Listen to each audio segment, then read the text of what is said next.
গল্পের নাম ওয়াকারুজ্জামানের পাখি নয়, ওয়াকারুজ্জামান নিজেই একটা পাখি।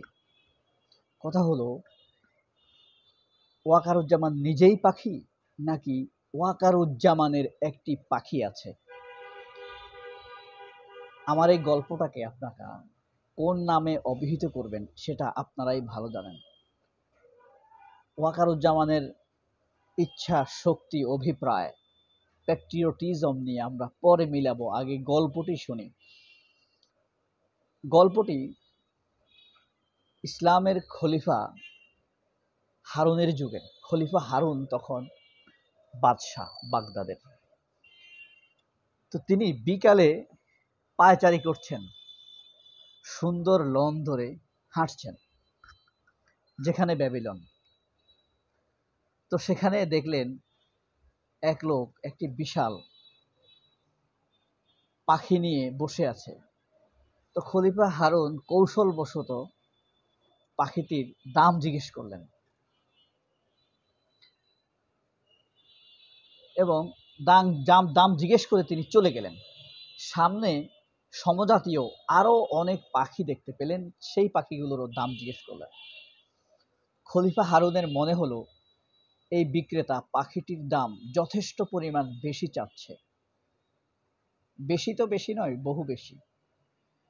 যে কারণে আশ্চর্য হয়ে হোক, কৌতূহল বশত হোক, অথবা যারা ক্রেতা ভোক্তা তাদের উপরে জুলুম হতে পারে বেশি দামের কারণে, এই কারণেই হোক, খলিফা হারুন ফিরে আসলেন।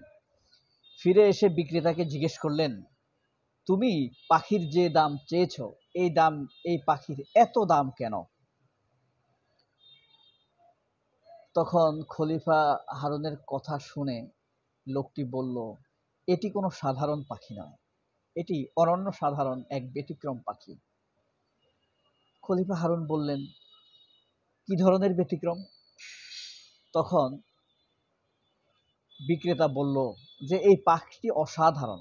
আমি যখন শিকারে যাই তখন এই পাখিটিকে আমার ফাঁদের পাশে বেঁধে রাখি। সেখানে বেঁধে রাখার পর পাখিটি অদ্ভুত সব শব্দ করা শুরু করে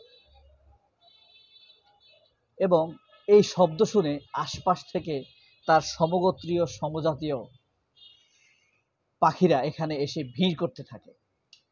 তখন আমি একসাথে অনেকগুলো পাখিকে শিকার করি। আপনি খেয়াল করলে দেখবেন, বিক্রেতা বলছে খলিফা হারুনকে, যে আপনি খেয়াল করলে দেখবেন এই পাখিটির একটি পা নেই এবং অদ্ভুত ভঙ্গিতে সে গান গাইতে পারে। এই গানের টানে অন্য পাখিরা আসে, আমি একসাথে পাখি শিকার করি। তখন খলিফা হারুন আর দেরি করলেন না, খুব বেশি দাম দিয়ে ওই পাখিটি কিনে ফেললেন। কিনে সাথে সাথে জবাই করে দিলেন, জবাইয়ের ব্যবস্থা করলেন, ব্যবস্থা করে জবাই করে দিলেন। তখন বিক্রেতা আশ্চর্য হয়ে বলল, আপনি পাখিটি কিনলেন আবার সাথে সাথে জবাই করে দিলেন, এত দামি পাখি। তখন খলিফা হারুন বলল, তোমার এই পাখিটি বেঈমান পাখি। যেই জাতিতে, যেই দলে, যেই দেশে এরকম বেঈমান আছে, তাদের পরিণতি এমন জবাই করাই হওয়া উচিত। তখন বিক্রেতা বলল যে কে বেঈমানি করলো আর কে দেশপ্রেম করলো সেটা জেনে আপনার কি? তখন হারুন বললেন, আমি পরিচয় দিয়ে বললেন, আমি খলিফা হারুন। খলিফা হারুনের আসল নাম কিন্তু খলিফা হারুন না, তার একটি অদ্ভুত চমৎকার নাম আছে, আরেক গল্পের সময় সেটা বলব। এই যে বেঈমান পাখিকে মেরে ফেলা হলো, একবার ভাবুন তো, এই ওয়াকার হলো শেখ হাসিনার পাখি, ওয়াকারুজ্জামান শেখ হাসিনার পাখি। সে যখন শিকার করার প্রয়োজন হয় তখন সার্জিসকে দিয়ে ফেসবুকে স্ট্যাটাস দেয়াবে কয়েকটি অপ্রিয় সত্য, মাসুদ কামালকে দিয়ে তাহাজ্জুদের গল্প শোনাবে, ক্যাপ্টেন আবু রুশদকে দিয়ে সে দেশপ্রেম সততার গল্প শোনাবে, এদেশের মানুষকে প্রতারিত করবে, মঞ্জুর আলম পান্নাকে দিয়ে কোদালের বদলামি করবে, অথবা দেশের জয়া আহসান সুন্দরী যত ট্র্যাপ আছে আওয়ামীপন্থী মহিলা তাদেরকে দ্বারা, বা নীলা ইসরাফিল এদেরকে দ্বারা এনসিপি নেতাদেরকে ট্র্যাপ দিবে, তারপর রেকর্ড করবে।